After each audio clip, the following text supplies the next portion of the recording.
ਵਾਹਿਗੁਰੂ ਜੀ ਕਾ ਖਾਲਸਾ ਵਾਹਿਗੁਰੂ ਜੀ ਕੀ ਫਤਿਹ। ਮੈਂ ਤੁਹਾਡੀ ਹੋਸਟ ਨੀਲਮ ਕੌਰ ਤੇ ਮੈਂ ਟੀਵੀ 84 ਦੇ ਸਾਰੇ ਦਰਸ਼ਕਾਂ ਦਾ ਦਿਲੀ ਸਵਾਗਤ ਕਰਦੀ ਹਾਂ ਪ੍ਰੋਗਰਾਮ ਸੱਚੋ ਸੱਚ ਵਿੱਚ।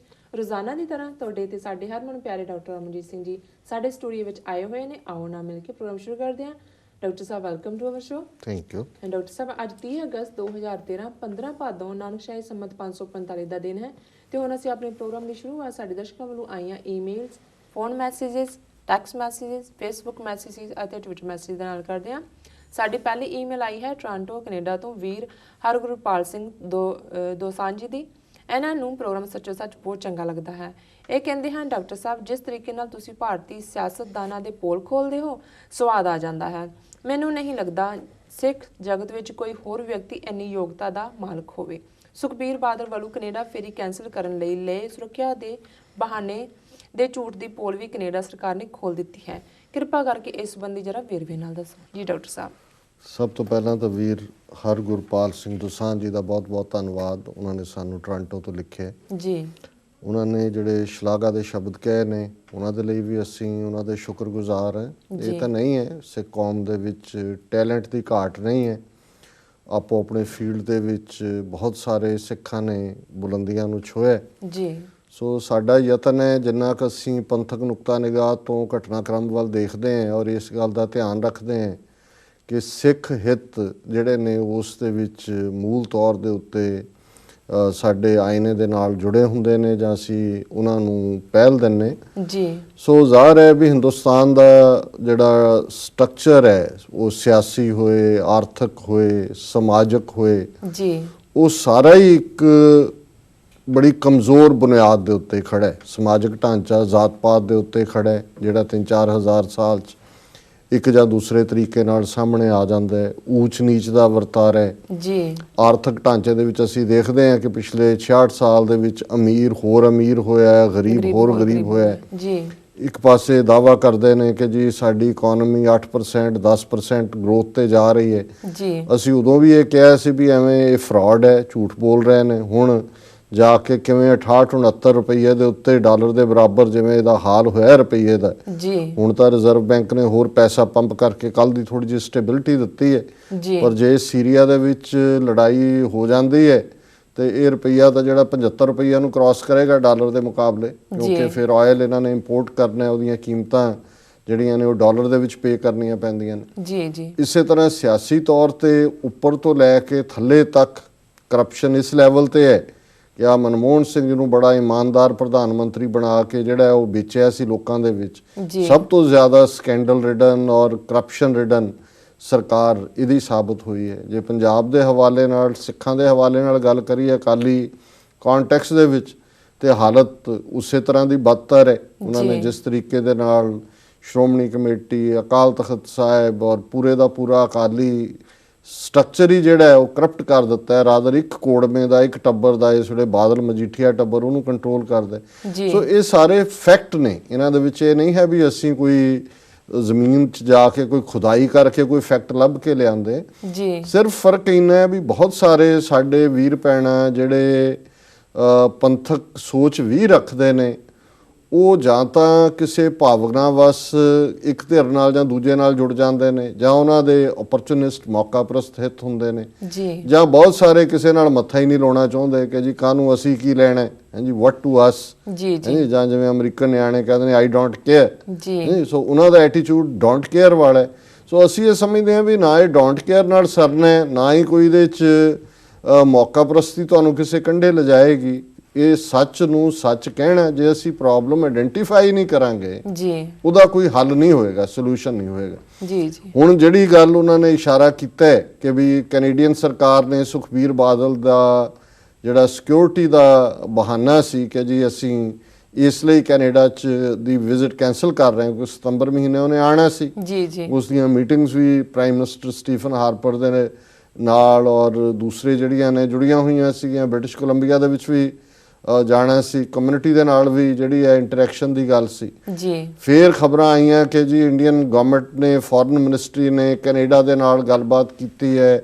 ਕੈਨੇਡਾ ਨੇ ਕਿਹਾ ਕਿ ਜੀ ਇੱਥੇ ਤਾਂ ਬੜੇ ਰੈਡੀਕਲਸ ਨੇ, ਬੜੇ ਖਾਲਿਸਤਾਨੀ ਨੇ, ਪ੍ਰੋਟੈਸਟ ਜੇ ਸੁਖਬੀਰ ਦੇ ਖਿਲਾਫ ਹੋਏਗਾ ਉਹਦੇ 'ਚ ਕੋਈ ਵਾਇਲੈਂਸ ਹੋ ਜਾਏ ਤੇ ਅਸੀਂ ਉਹਦੀ ਜ਼ਿੰਮੇਵਾਰੀ ਨਹੀਂ ਲੈ ਸਕਦੇ ਜੀ। ਫਿਰ ਇਹ ਆਇਆ ਜੀ ਕਿਉਂਕਿ ਉਹ ਡਿਪਟੀ ਚੀਫ ਮਿਨਿਸਟਰ ਹੈ, ਇਸ ਲਈ ਉਹਨੂੰ ਜਿਹੜਾ ਪ੍ਰੋਟੋਕੋਲ ਨਹੀਂ ਦਿੱਤਾ ਜਾ ਸਕਦਾ, ਇਸ ਲਈ ਅਸੀਂ ਸਿਕਿਉਰਿਟੀ ਦੇਣ ਤੋਂ ਅਸਮਰਥ ਹਾਂ।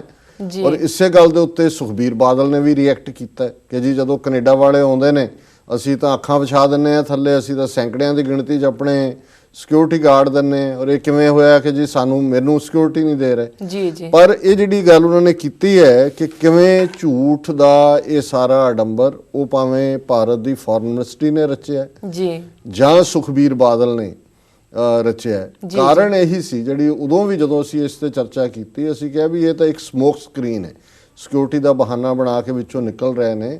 ਅਸਲੀ ਗੱਲ ਇਹ ਸੀ ਕਿ ਜਿਹੜੀਆਂ ਸਿੱਖ ਜਥੇਬੰਦੀਆਂ ਖਾਸ ਤੌਰ ਤੇ Sikhs for justice, Canadian Sikh coalition, ਉਹਨਾਂ ਨੇ ਫੈਸਲਾ ਕਰ ਲਿਆ ਸੀ ਕਿ ਜਦੋਂ ਹੀ ਇਹ ਸੁਖਬੀਰ ਬਾਦਲ ਕੈਨੇਡਾ ਦੀ ਧਰਤੀ ਤੇ ਪੈਰ ਰੱਖੇਗਾ ਇਸ ਦੇ ਖਿਲਾਫ ਹਿਊਮਨ ਰਾਈਟਸ ਵਾਇਓਲੇਸ਼ਨਸ ਦੇ ਬੇਸ ਜਿਹੜਾ ਕ੍ਰਿਮੀਨਲ ਕੇਸ ਹੈ ਉਹ ਦਾਇਰ ਕੀਤਾ ਜਾਏਗਾ। ਔਰ ਜਿਸ ਕਿਸਮ ਦਾ ਕੈਨੇਡਾ ਦਾ ਲਾਅ ਹੈ, ਜਿਹੜੇ ਵਕੀਲ ਸੀ ਜਾਂ ਕੁਝ ਐਕਸਪਰਟ ਸੀ ਇਸ ਫੀਲਡ ਦੇ, ਉਹਨਾਂ ਨੇ ਕਿਹਾ ਕਿ ਉਹਨਾਂ ਕੇਸਿਸ ਦੇ ਥੱਲੇ, ਕਿਉਂਕਿ ਅਮਰੀਕਾ ਦੇ ਵਿੱਚ ਇਹ ਸਿਵਲ ਦੇ ਥੱਲੇ ਆਉਂਦਾ ਹੈ, ਜਿਹੜਾ ਏਲੀਅਨ ਟਾਰਟਸ ਐਕਟ ਹੈ ਜਾਂ ਪ੍ਰੀਵੈਂਸ਼ਨ ਆਫ ਟਾਰਚਰ ਐਕਟ ਹੈ। ਸੋ ਬਾਦਲ ਦੇ ਆਉਣ ਦੇ ਉੱਤੇ ਬਾਦਲ ਤੇ ਕੇਸ ਤਾਂ ਹੋਇਆ, ਹਾਲਾਂਕਿ ਟੈਕਨੀਕੈਲਿਟੀ ਜੇ ਸੰਮਨ ਮੈਨੂੰ ਨਹੀਂ ਮਿਲੇ ਕਿਸੇ ਹੋਰ ਨੂੰ ਮਿਲੇ ਉਹ ਥੋੜਾ ਜਿਹਾ ਪ੍ਰੋਲੋਂਗ ਹੋਇਆ ਕਿ ਇਸ ਅਪੀਲ ਦੇ ਵਿੱਚ ਹੈ, ਪਰ ਕੈਨੇਡਾ ਦੇ ਵਿੱਚ ਇਹ ਸਿੱਧਾ ਕ੍ਰਿਮੀਨਲ ਕੇਸ ਹੈ।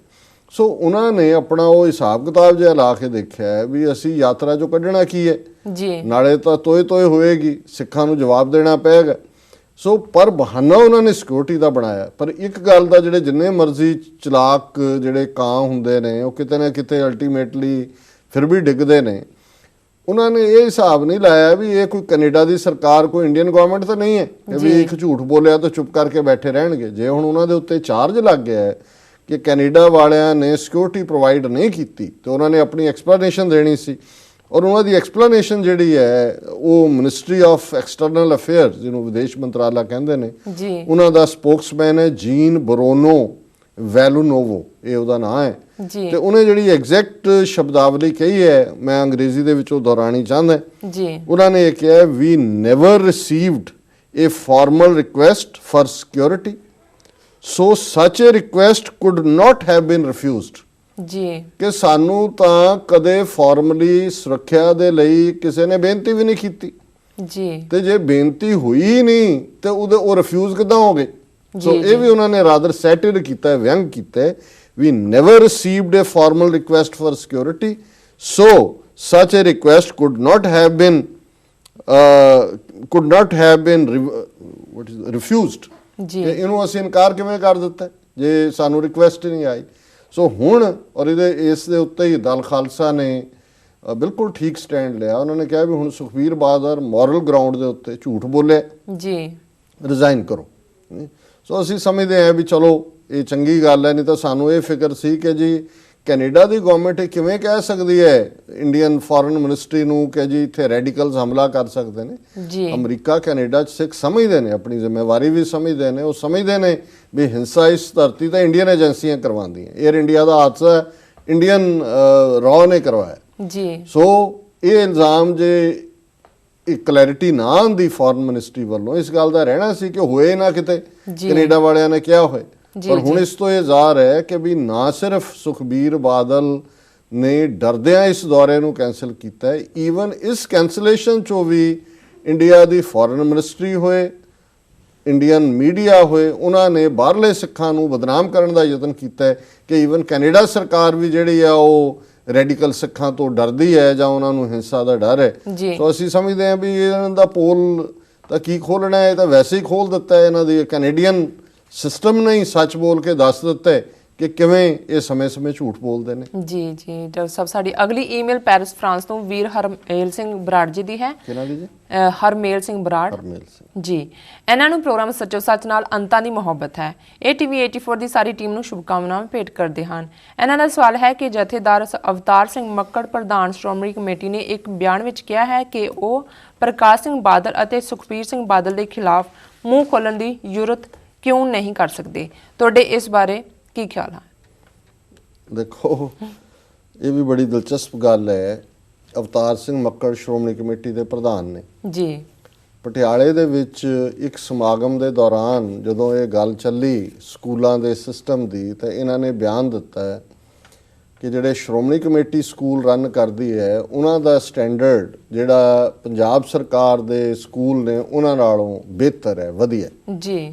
ਹੁਣ ਇਸ ਬਿਆਨ ਨੂੰ ਕੁਝ ਮੀਡੀਆ ਨੇ ਚੁੱਕ ਲਿਆ। ਉਹਨਾਂ ਨੇ ਕਿਹਾ ਜੀ ਦੇਖੋ ਇਹ ਤਾਂ ਹੁਣ ਮੱਕੜ ਆਪਣਾ ਹੌਸਲਾ ਦਿਖਾਉਣ ਲੱਗਾ ਜੀ। ਪੰਜਾਬ ਨਿਊਜ਼ ਲਾਈਨ ਨੇ ਵੀ ਇਹਦੇ ਤੇ ਸਟੋਰੀ ਕੀਤੀ ਕਿ ਜੀ ਮੱਕੜ ਨੇ ਚੈਲੰਜ ਕਰਤਾ ਹੈ ਬਾਦਲ ਨੂੰ ਜੀ ਕਿ ਜੀ ਤੁਹਾਡੀ ਸਰਕਾਰ ਹੈ, ਸਰਕਾਰ ਅਕਾਲੀਆਂ ਦੀ ਹੈ, ਵੀ ਤੁਹਾਡੇ ਸਕੂਲਾਂ ਨਾਲੋਂ ਸਾਡੇ ਸਕੂਲ ਵਧੀਆ ਨੇ ਜੀ। ਅੱਛਾ, ਕਿਸੇ ਹੋਰ ਮੀਡੀਆ ਨੇ ਇੱਕ ਹੋਰ ਸਟੋਰੀ ਉਹਦੇ ਨਾਲ ਜੋੜ ਦਿੱਤੀ ਕਿ ਜੀ ਸੁਖਬੀਰ ਦੀ ਮਾਂ ਨੇ ਲੰਗਰ ਦੇ ਲਈ, ਗੁਰੂ ਰਾਮਦਾਸ ਲੰਗਰ ਲਈ ਥਾਂ ਥਾਂ ਤੋਂ ਜਥੇ ਲਿਆਣੇ ਸ਼ੁਰੂ ਕੀਤੇ ਸੀ ਤੇ ਸ਼੍ਰੋਮਣੀ ਕਮੇਟੀ ਪ੍ਰਧਾਨ ਨੇ, ਉਹ ਤਾਂ ਮਰ ਗਈ, ਉਹਦੇ ਤੋਂ ਬਾਅਦ ਉਹ ਸਿਸਟਮ ਬੰਦ ਕਰਕੇ ਪੁਰਾਣਾ ਸਿਸਟਮ ਚਾਲੂ ਕਰ ਦਿੱਤਾ ਜੀ। ਇਹ ਦੋ ਗੱਲਾਂ ਜੁੜ ਗਈਆਂ। ਹੁਣ ਜਦੋਂ ਇਹ ਖਬਰ ਆਈ ਤੇ ਮੱਕੜ ਸਾਹਿਬ ਦੀਆਂ ਲੱਤਾਂ ਕੰਬਣ ਲੱਗ ਗਈਆਂ ਕਿ ਵੀ ਇਹ ਤਾਂ ਉਹ ਜਿਵੇਂ ਉਹ ਗਿੱਦੜ ਦੀ ਕਹਾਣੀ ਆਂਦੀ ਹੈ ਵੀ ਜੰਗਲ ਦੇ ਜਾਨਵਰਾਂ ਨੇ ਕਿਹਾ ਜੀ ਕਿ ਭਾਈ ਇਹ ਸ਼ੇਰ ਦਾ ਕੀ ਹੈ, ਸਿਰਫ ਉਹਦੀਆਂ ਅੱਖਾਂ ਹੀ ਲਾਲ ਹੁੰਦੀਆਂ ਜੀ ਜੀ। ਤੂੰ ਅੱਖਾਂ ਲਾਲ ਕਰ, ਸ਼ੇਰ ਨੂੰ ਢਾ ਸਕਦਾ ਹੈ। ਉਹ ਉਹਨੂੰ ਮਾੜਾ ਮੋਟਾ ਚੁੱਕ ਚੁਕਾ ਕੇ ਅੱਗੇ ਲਾਤਾ, ਸ਼ੇਰ ਨੇ ਮਾਰਿਆ ਪੰਜਾ, ਗਿੱਦੜ ਨਾਲੇ ਮਰਦਿਆਂ ਕਹਿੰਦਾ ਉਹ ਮੈਨੂੰ ਬੱਗੀ ਅੱਖੀ ਮਰਵਾਤਾ ਜੀ। ਸੋ ਜ਼ਾਹਿਰ ਹੈ ਵੀ ਮੱਕੜ ਨੇ ਇਹ ਦੇਖਿਆ ਕਿ ਵੀ ਇਹ ਗੱਲ ਤਾਂ ਖਿਲਾਫ ਹੋ ਗਈ ਜੀ। ਉਹਨੇ ਇੱਕ ਪ੍ਰੈਸ ਕਾਨਫਰੰਸ ਸੱਦੀ ਲੁਧਿਆਣੇ, ਉਹਦੇ ਚ ਉਹਨੇ ਜਿਹੜੀ ਗੱਲ ਕਹੀ ਉਹ ਐਗਜ਼ੈਕਟਲੀ ਜਿਹੜੇ ਵੀਰ ਇਹਨਾਂ ਨੇ ਹਰਮੇਲ ਸਿੰਘ ਬਰਾੜ ਉਹਨਾਂ ਨੇ ਪੈਰਿਸ ਤੋਂ ਲਿਖੀ ਹੈ ਜੀ ਜੀ। ਇਹੀ ਗੱਲ ਕਹੀ। ਉਹਨਾਂ ਨੇ ਕਿਹਾ ਕਿ ਜੀ ਮੈਂ ਤਾਂ ਬਿਲਕੁਲ ਇਹ ਮੀਡੀਆ ਨੇ ਸਟੋਰੀ ਨੂੰ ਤੋੜਿਆ ਮਰੋੜਿਆ, ਮੈਂ ਤਾਂ ਅਕਾਲੀ ਦਲ ਦੇ ਪੈਟਰਨ ਸਰਦਾਰ ਪ੍ਰਕਾਸ਼ ਸਿੰਘ ਬਾਦਲ ਤੇ ਅਕਾਲੀ ਦਲ ਦੇ ਪ੍ਰਧਾਨ ਸਰਦਾਰ ਜਿਹੜਾ ਯੰਗਰ ਬਾਦਲ, ਸੁਖਬੀਰ ਸਿੰਘ ਬਾਦਲ ਜੀ, ਮੈਂ ਤਾਂ ਇਹਨਾਂ ਦੇ ਖਿਲਾਫ ਬੋਲਣ ਦੀ ਜੁਰਤ ਵੀ ਨਹੀਂ ਕਰ ਸਕਦਾ। ਹੁਣ ਇਹੀ ਸ਼ਬਦ ਨੇ ਐਗਜ਼ੈਕਟਲੀ। ਹੁਣ ਇਹ ਸ਼੍ਰੋਮਣੀ ਕਮੇਟੀ ਦਾ ਪ੍ਰਧਾਨ, ਹੁਣ ਲਿਫਾਫੇ ਚੋਂ ਨਿਕਲੇ ਪ੍ਰਧਾਨ ਨੇ, ਭਾਈ ਜੇ ਤੇਰੇ 'ਚ ਜੁਰਤ ਹੀ ਨਹੀਂ ਹੈ ਤਾਂ ਅਸੀਂ ਤਾਂ ਪਹਿਲਾਂ ਹੀ ਕਹਿੰਦੇ ਵੀ ਸ਼੍ਰੋਮਣੀ ਕਮੇਟੀ ਹੋਏ, ਜਥੇਦਾਰ ਅਕਾਲ ਤਖਤ ਹੋਣ, ਸਿਸਟਮ ਹੋਏ ਨੂੰ ਪਿਓ ਪੁੱਤਰ ਰਨ ਕਰਦੇ ਨੇ। ਸੋ ਇਹ ਜਦੋਂ ਦਾ ਬਿਆਨ ਆਇਆ ਸੋਸ਼ਲ ਮੀਡੀਆ ਦੇ ਉੱਤੇ ਚਾਰ ਚਫੇਰੇ ਕਾਫੀ ਇਸ ਦਾ ਚਰਚਾ ਔਰ ਇਸ ਦਾ ਚੰਗਾ ਜਲੂਸ ਨਿਕਲ ਰਿਹਾ ਜੀ ਜੀ। ਸੋ ਇਹ ਹਕੀਕਤ ਹੈ ਸ਼੍ਰੋਮਣੀ ਕਮੇਟੀ ਦੇ ਸਟਰਕਚਰ ਦੀ। ਜੀ ਡਾਕਟਰ ਸਾਹਿਬ, ਇੱਥੇ ਲੈਣਾ ਇੱਕ ਛੋਟਾ ਬ੍ਰੇਕ। ਵਿਊਅਰਸ, ਵਿਚਾਰਾਂ ਦਾ ਸਿਲਸਿਲਾ ਇਸ ਤਰ੍ਹਾਂ ਚੱਲਦਾ ਰਹੇਗਾ। ਮਿਲਦੇ ਹਾਂ ਛੋਟੇ ਬ੍ਰੇਕ ਤੋਂ ਬਾਅਦ।